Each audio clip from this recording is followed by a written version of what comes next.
หมวดฟื้นพ่นรถต้นไม้ต้นงิ้ว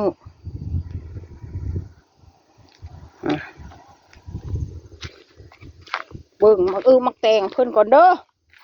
ชิเลอร์โอ้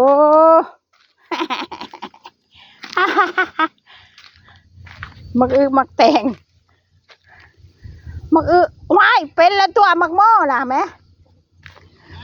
เนี่ยเป็นล่ะฮะโอ้โหมักโมปูฟื้นค่ะดูเนี่ยดูมักโมเป็นแล้วอ่ะ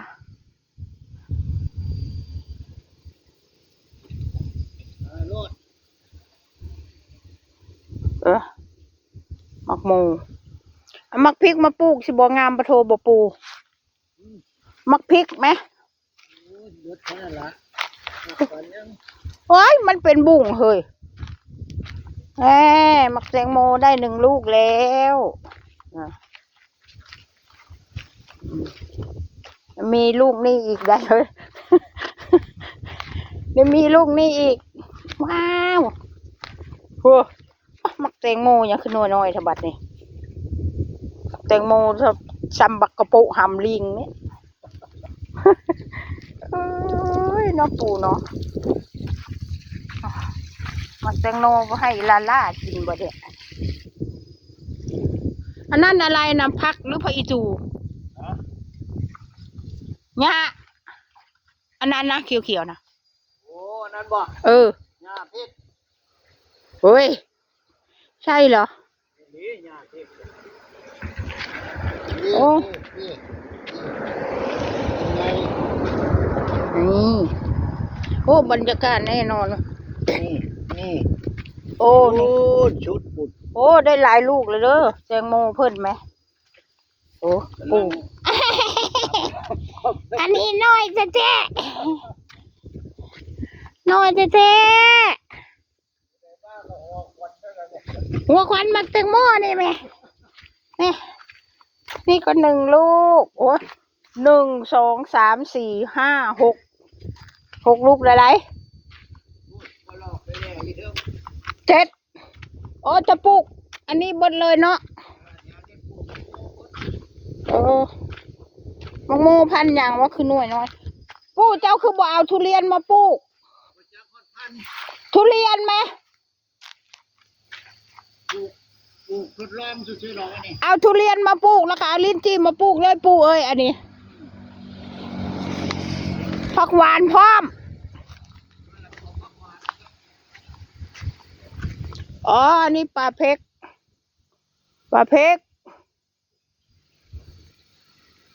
ผักหวานปลูกก็ได้ขายแล้วที่ดินเจ้าคักแท้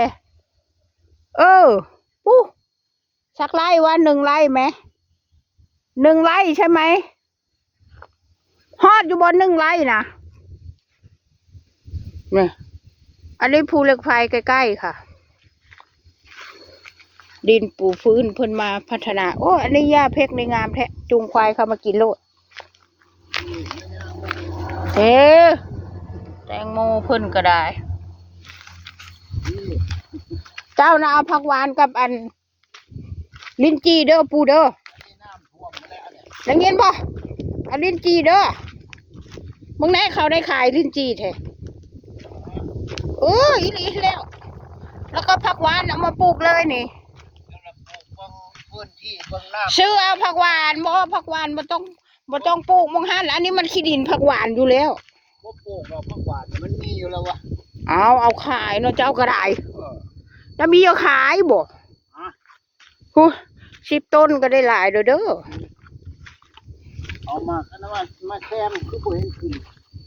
ปลูกใส่หลุมมักแตงโมโลดปู่เอ้ยได้ยินบ่ปลูกใส่หลุมมักแตงโมเลยเพราะมันมีพุ่นอยู่แล้วอันนี้แม่นบ่อยู่พุ่นเอาบักขามก็บักอยู่พุ่นเอาบักขามยาวมะขามใหญ่นะบัดเวลาเป็นมะขามหวานบ่เอามะขามที่เขาแกะขายไหมมะขามหวานน่ะเห็นมันโอ้อันนี้3 ลูกพุ่นเด้อนี่อันนี้เฮงลิงน้อย ลิงน้อยก้อยขี้เล้ง วันนั้นใส่ปุ๋ยหยังมื้ออื่นจะเอาปุ๋ยใส่บ่เนี่ย โอ้นั่นผู้แผกผู้แผกเอาปุ๋ยใส่โอ้มักแตงโมพันธุ์หยังวะคือน้อยแท้เนาะ บ่แม่นบ่มักแตงโมอันเขากินอันหน่วยน้อยไปนึ่งนะบ่ ยังว่า โอ้ยลุบแล้วบัดนี้ ยามันดอก ลุบ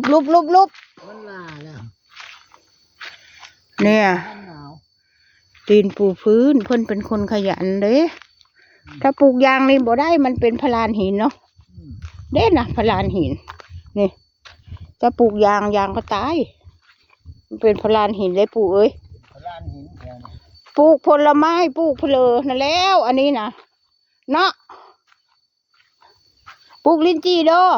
ดินมาถมอีก เอามาถมดอกถมเห็บสัง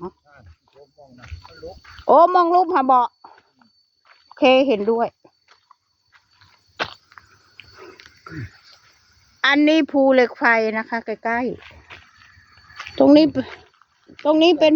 ป็นพลานหิน ก็ไปจ้องน้อยนี่ก็ปั้นนี่ มันแล้วเจ้าพันเอาเจ้ากระโปะบักคำคาลิงอันนี้โอ้ทางขึ้นไปตรงนี้ก็ได้ ขึ้นไปหาดอกกระเจียวบ่ปู่อันนี้ทางขึ้นไปหาดอกกระเจียวบ่ เดียวหาพักหวาน เออ อันนี้มันเป็นห้องห้วยเด้อึ่งถ้าผลตกแห้งอึ่งนี่มันห้องได้มองนี้เนาะ อันนี้ผลบดตกแห้งไหมตรงนี้มันเป็นห้วยโอ้ยแมนความ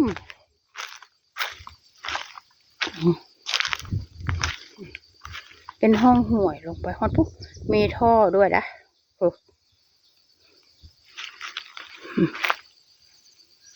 บรรยากาศสุดยอดสุดยอดบรรยากาศก็ชอบบรรยากาศแบบนี้ชอบโอ้ทำไมเขาเด็กน้อยชุมนั่นคือบ่มาเฮ็ดเฮือนนอนอยู่นี่วะเด็กน้อยชุมนั่นนะเขาน่าจะมาทำบ้านนอนอยู่ตรงนี้ สบาย มันใกล้ๆบ้านนี่เงาปู คนขยัน เจ้านี่มาเฮ็ดเฮือน เกิน เจ้านี่มาเฮ็ดเฮือนนอนโลดเด้อปูเด้อนะห้องนะมาเฮ็ดโลดเชื่อคนนี้น้ำก็เอาเป็นกิโลอนมา วันนี้หัวกันมาเห็ดละ เฮ็ดโลดห้องหนึ่งเดี๋ยวจะมานอนเพ่ 2 ห้องพอแล้ว ชิดินหลายขนาดเออ เที่ยวอันนี้ยุด เออ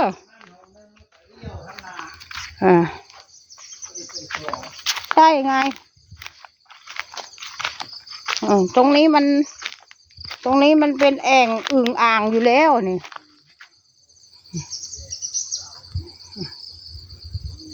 ปลูกผักปลูกมีก็